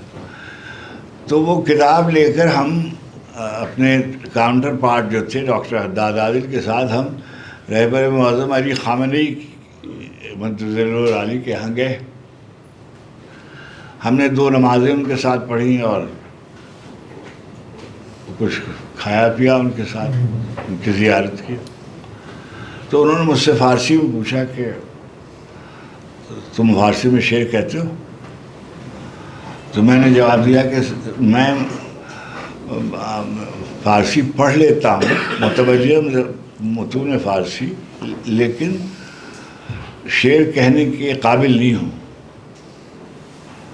اس وقت وہ کھڑے ہوئے تھے، تو انہوں نے جو ان کے ساتھ، میں نام ان کے نہیں لیتا ہوں، ان کے ساتھ لوگ تھے، ان سے کہا کہ اقبال لاہوری جب شعر کہہ رہے تھے، فارسی گویان عالم میں کوئی ان سے بہتر شعر نہیں کہہ رہا تھا. فارسی گویان عالم میں کوئی ان سے بہتر شعر نہیں کہہ رہا تھا، مگر وہ فارسی بول نہیں سکتے تھے. یہ بات کسی حد تک درست نہیں ہے کہ میں اس پر، حفیظ جانتے ہیں کہ میں نے پچھلے سال 2 سال پیشتر اس پہ بہت گالیاں کھائی ہیں. میرا یہ کہنا ہے کہ جو پنجاب پچھلے 100 برس میں اردو پر جتنا کام پنجاب میں ہوا اتنا دلی، لکھنؤ، حیدرآباد وغیرہ میں نہیں ہوا. یہ غلط فہمی ہے کہ وہاں اردو کا بڑا، یہ نہیں ہے کہ وہاں بڑے شاعر نہیں پیدا ہوئے یا بڑے افسانہ نگار، ناول نگار، مگر جتنا مجموعی طور پر جتنا پنجاب میں کام ہوا پچھلے، ابھی آپ دیکھیے، یعنی اگر میں صرف نام ہی گناتا جاؤں کہ فرض کی جو شاعری ہیں، اب دیکھیے اقبال،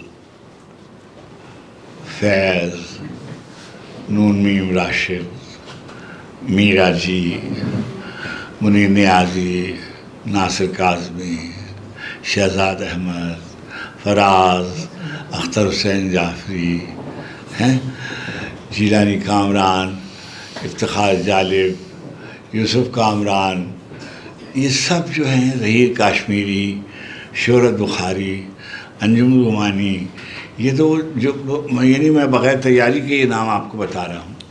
اسی طریقے سے منٹو ہیں، منٹو، غلام عباس، احمد ندیم قاسمی، کرشن چندر، بیدی، اپیندر ناتھ اشک، یعنی ادھر بھی جو پنجاب سے تعلق رکھنے والے تھے تو بہت کام ہوا.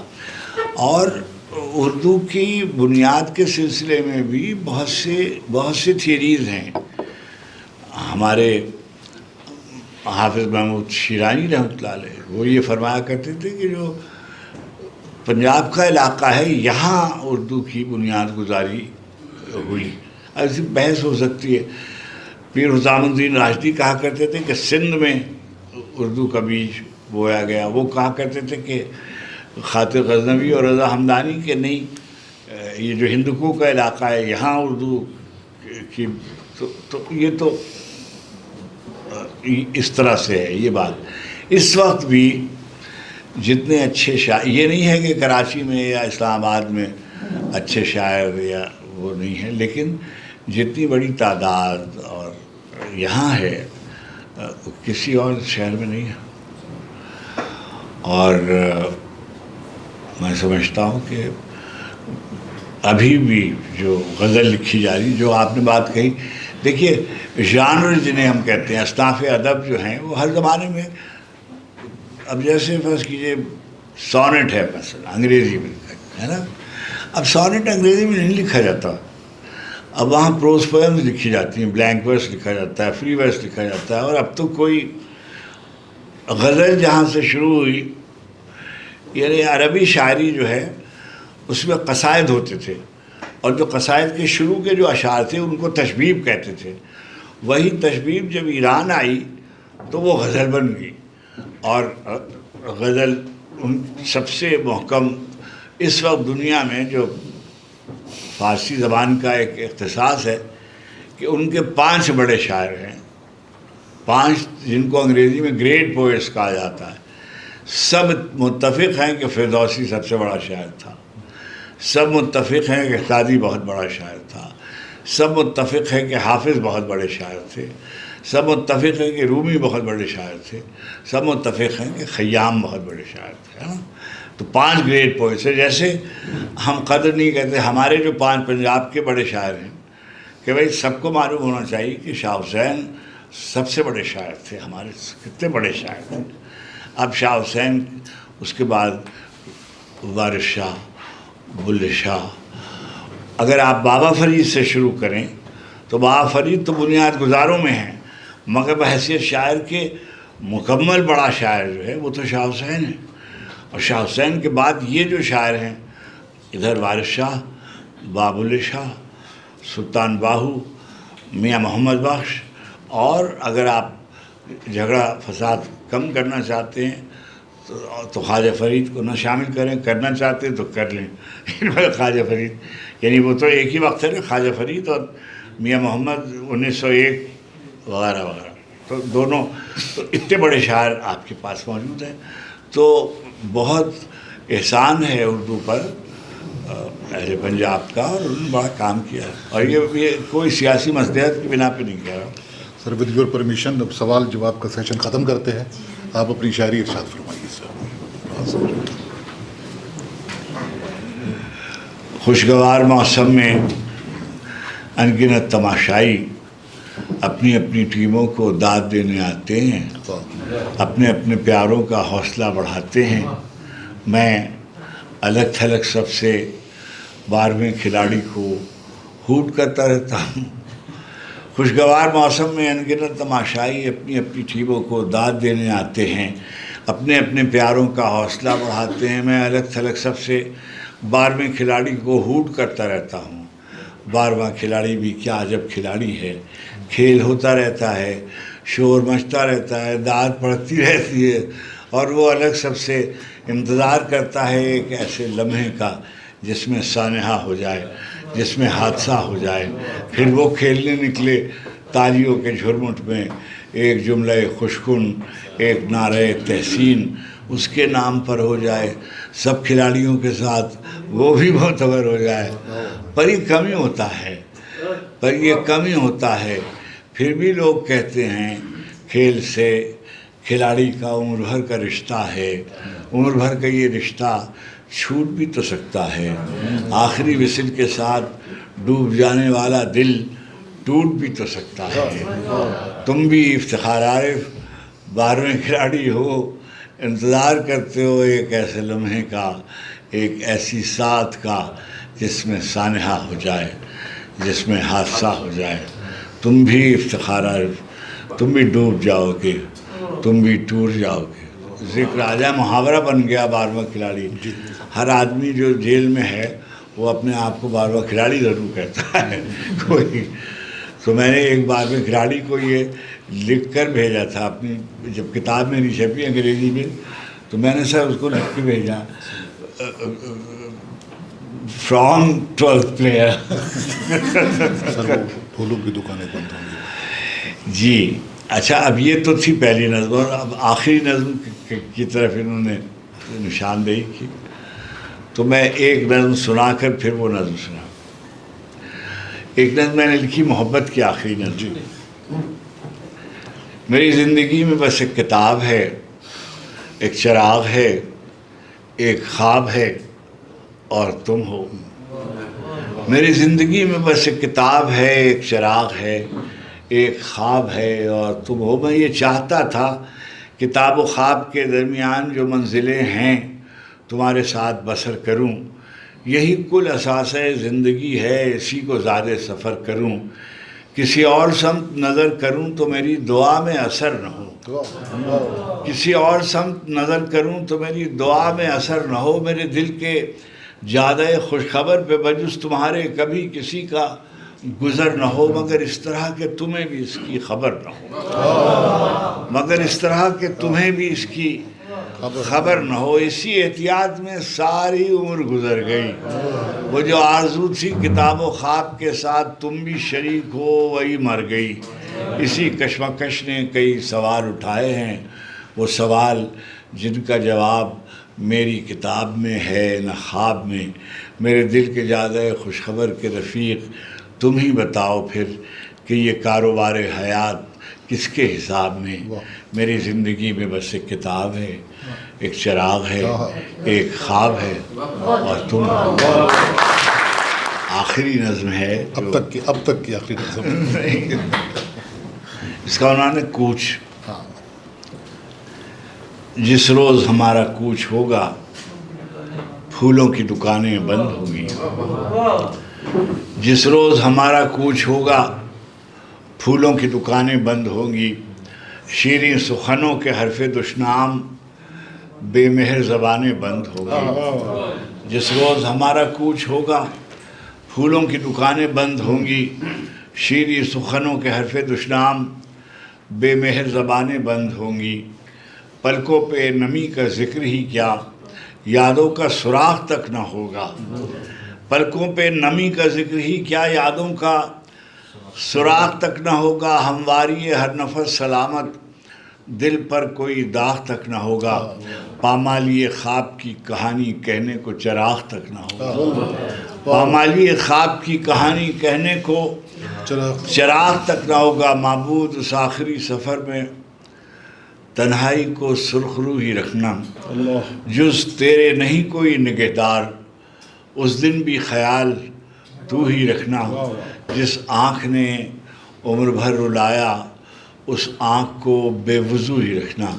جس روز ہمارا کوچ ہوگا پھولوں کی دکانیں بند ہوگی. جب یہ غزل بیٹے میں نے لکھی تو ظاہر ہے میری عمر چھوٹی تھی, تو میرے جو دوست مجھے شاعر بنانے پہ تلے ہوئے تھے، سب سے پہلے انہوں نے مخالفت کی اور انہوں نے کہا کہ یہ ضرورت رشتہ کا اشتہار ہے۔ اچھا وہ غزل جو تھی وہ میں نے کسی مشاعرے وغیرہ میں پڑھی ہوگی، تو یہاں لاہور سے ایک پروگرام ہوتا تھا، اس میں محمد علی اور زیبا مہمان تھے، اور انہوں نے فرمائش کی اور محرم نور جہاں نے یہ غزل گا دی، تو جسے آپ کہتے ہیں میری لاٹری نکل آئی، وہ ایک دم سے شہرت اس کی ہوئی۔ دیار نور میں تیرا شبوں کا ساتھی ہو، کوئی تو ہو جو میری وحشتوں کا ساتھی ہو، دیار نور میں تیرا شبوں کا ساتھی ہو، کوئی تو ہو جو میری وحشتوں کا ساتھی ہو، میں اس سے جھوٹ بھی بولوں تو مجھ سے سچ بولے۔ اب آپ بتائیے اس سے زیادہ بےہودہ بات ہے؟ میں اس سے جھوٹ بھی بولوں وہ مجھ سے سچ بولے، میرے مزاج کے سب موسموں کا ساتھی ہو، وہ میرے نام کی نسبت سے معتبر ٹھہرے، وہ میرے نام کی نسبت سے معتبر ٹھہرے، گلی گلی میری رسوائیوں کا ساتھی ہو، میں اس کے ہاتھ نہ آؤں وہ میرا ہو کے رہے، میں اس کے ہاتھ نہ آؤں وہ میرا ہو کے رہے، میں گر پڑوں تو میری پستیوں کا ساتھی ہو، وہ خواب دیکھے تو دیکھے میرے حوالے سے، وہ خواب دیکھے تو دیکھے میرے حوالے سے، میرے خیال کے سب منظروں کا ساتھی ہو، کوئی تو ہو جو میری وحشتوں کا ساتھی ہو۔ اگر ایرانی والدین کی اولاد تھا، کراچی میں پلا بڑا تھا، اس نے تھرک تھرک کے سمندر کے ساحل پر میری غزل گائی۔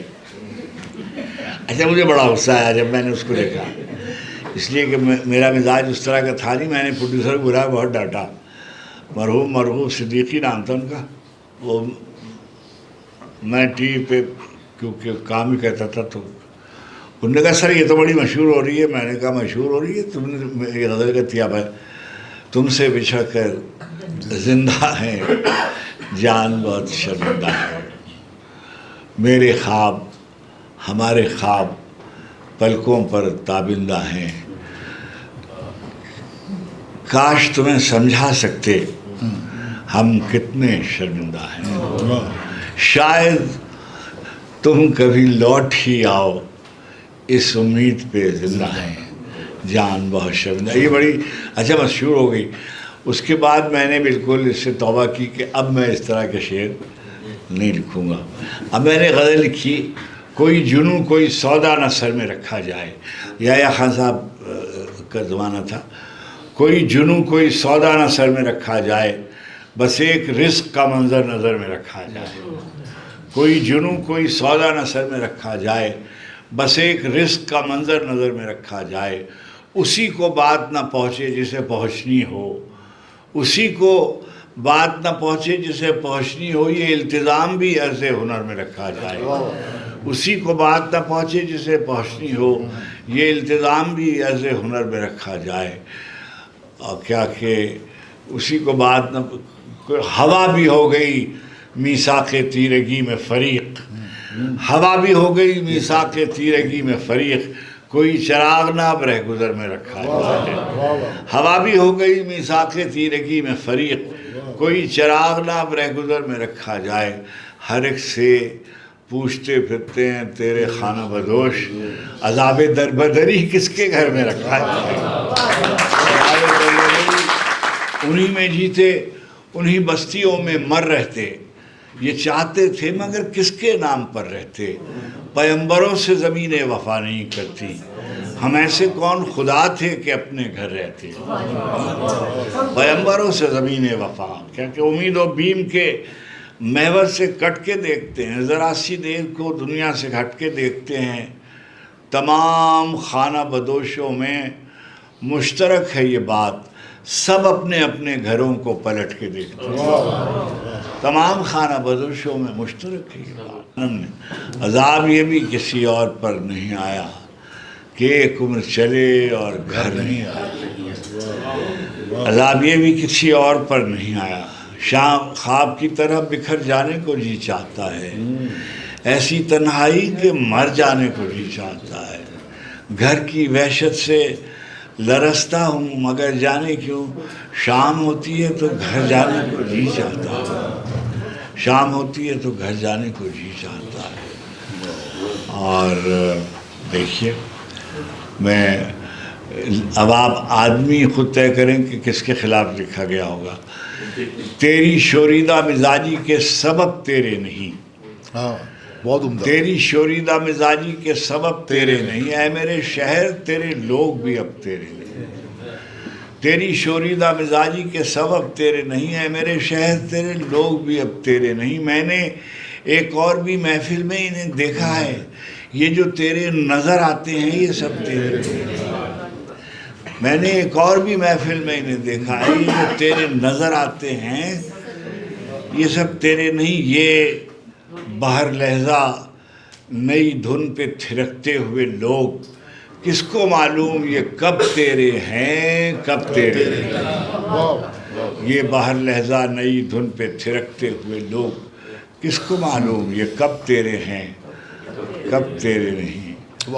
اور دیکھیے آخر میں آپ کو دو غزلوں کے کچھ شعر سنا. ارشاد.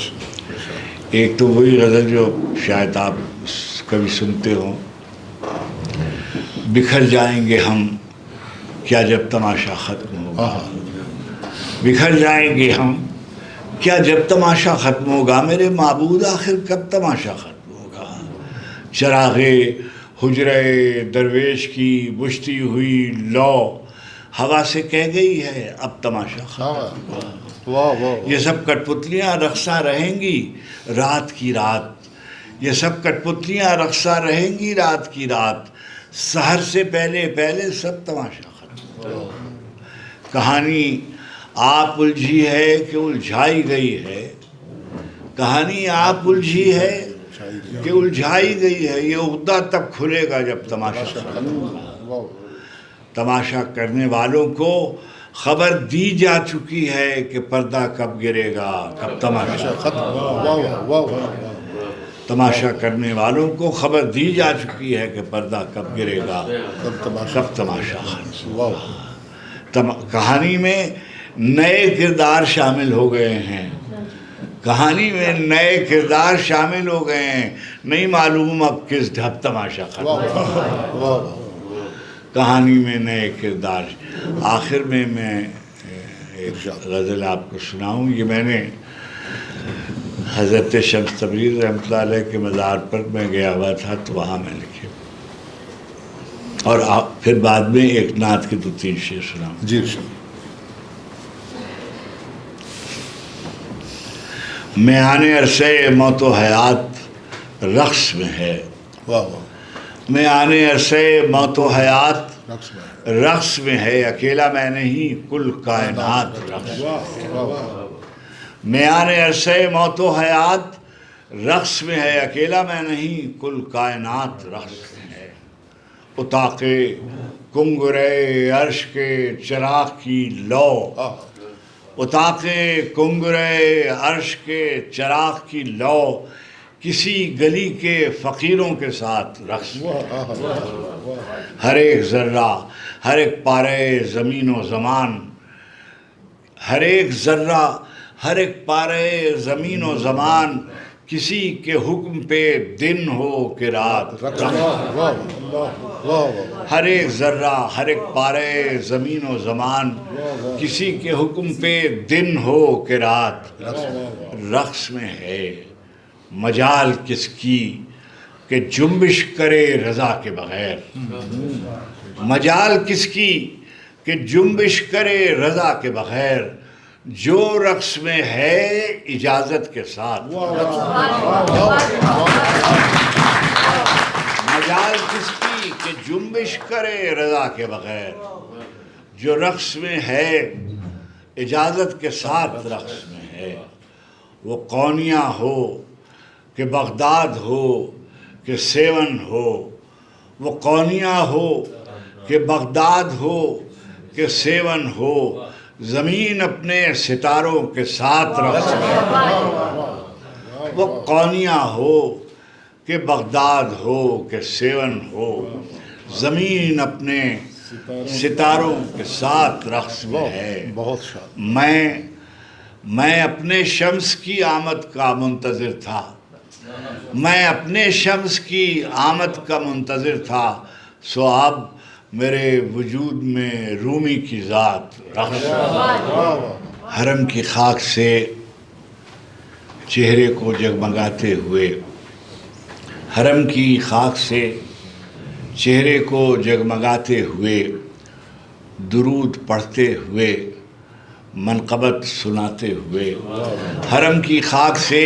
چہرے کو جگمگاتے ہوئے درود پڑھتے ہوئے منقبت سناتے ہوئے مدینے جا کے در سیدہ پہ بیٹھتا ہوں مدینے جا کے در سیدہ پہ بیٹھتا ہوں کہ دیکھ لیں مجھے سرکار آتے جاتے مدینے جا کے در سیدہ پہ بیٹھتا ہوں کہ دیکھ لیں مجھے سرکار آتے جاتے ہوئے دل و نگاہ کی دنیا نئی نئی ہوئی ہے دل و نگاہ کی دنیا نئی نئی ہوئی ہے درود پڑھتے ہی یہ کیسی روشنی ہوئی ہے درود پڑھتے ہی یہ کیسی روشنی ہوئی ہے میں بس یوں ہی تو نہیں آ گیا ہوں محفل میں بس یوں ہی تو نہیں آ گیا ہوں محفل میں کہیں سے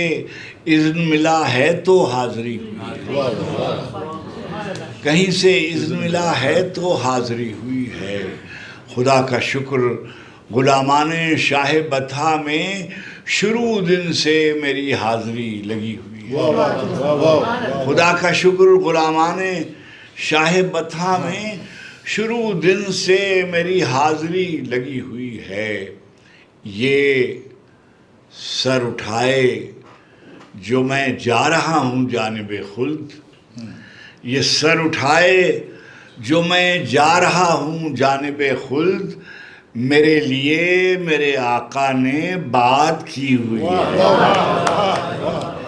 یہ سر اٹھائے جو میں جا رہا ہوں میرے لیے میرے آقا نے بات کی آپ نے بہت عزت بخشی بہت کرم کیا